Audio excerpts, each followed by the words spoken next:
Our cover story on Fineprint is about the Russia-Ukraine war, not the Black Sea grain deal, not the Western ammunition, and not diplomacy.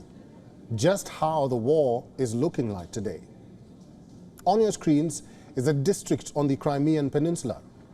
It used to be a military training ground for the Russian forces, but now parts of it is charred. Ukraine attacked the site, after which a huge plume of fire erupted. Over 2,000 residents near the military field have been evacuated. A section of the Tavrida highway, which connects the Kerch port to the Black Sea post, was shut briefly. Kyiv called it Operation Successful.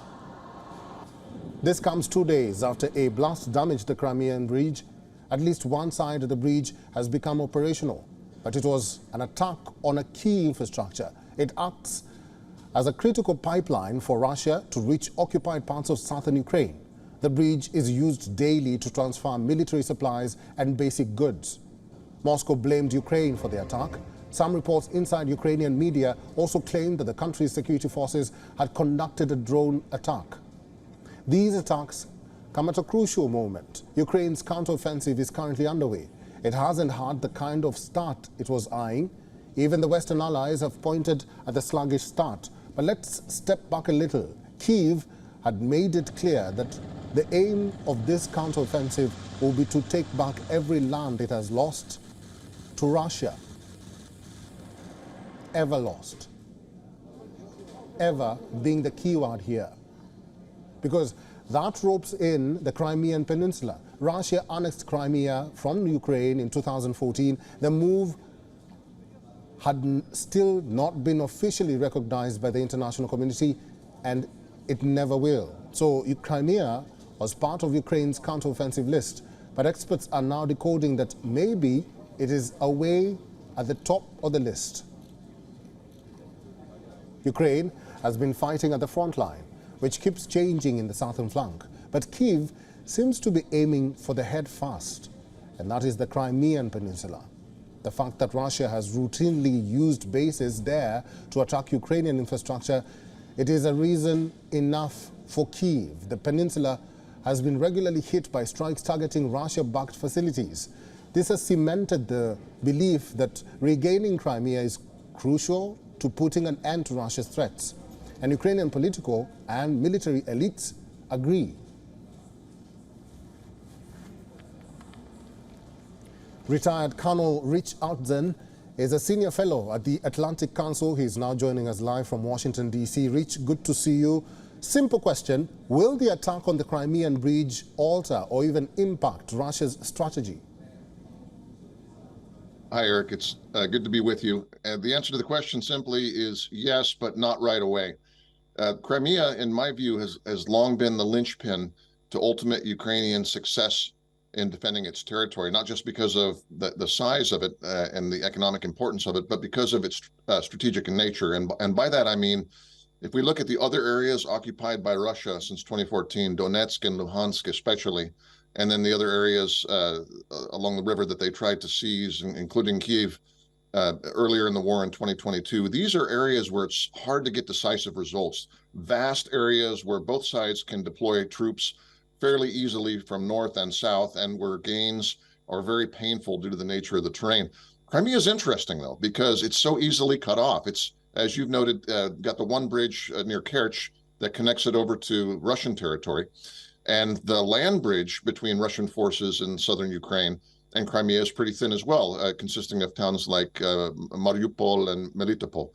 So I think while the Russians have certainly gotten strong defensive positions in Crimea, and it will not be a quick nor an easy task to remove them from there, because of the isolated nature of the peninsula, what Ukraine can do is, over time, greatly increase costs to the Russian forces in Ukraine. They can do this with long-range artillery, they can do it with UAVs, they can do it with strikes. Over time, they're going to do more of the attacks like you saw yesterday, right, or I guess today, really, and blowing up ammunition dumps and striking military formations and raising the cost for Moscow to hold on to Crimea. Ultimately, Russia will lose this war when it can no longer sustain the costs of holding on to Crimea. Colonel Rich, Ukraine has given Russia two options: either leave Crimea peacefully or be ready for battle. What will be the end game of that? Well, so wars end when one side or the other loses either the will or the ability to fight. And the Russians have signaled very strongly that they consider Crimea to be a critical part of their own territory. Of course, the United States does not recognize that. Most of the international community does not recognize that. So you've got two sides that are highly motivated and highly capable of continuing this fight. That said, the Russian position is pretty tenuous, because if the Ukrainian counteroffensive succeeds in blocking that sort of that southern coast of Ukraine, cutting off near Mariupol, for instance, they don't have to take the whole thing back, but cutting the roads by which Russia moves forces to Ukraine and supplies them, or making that Kerch Bridge unsustainable. However much the Russians feel they want to have Ukraine, they will not, or Crimea, they will not be practically able to hold on to it. Now, that's, again, it's not an easy nor a quick thing, but another possibility, another way out of this, is that ultimately there will be a path to negotiation. Some people have said they think this is Zelensky's ultimate game. He knows it's too big a morsel to swallow all at once, but by a series of strong strikes that raise those costs, maybe there will be a negotiated solution by which Russian troops pull out.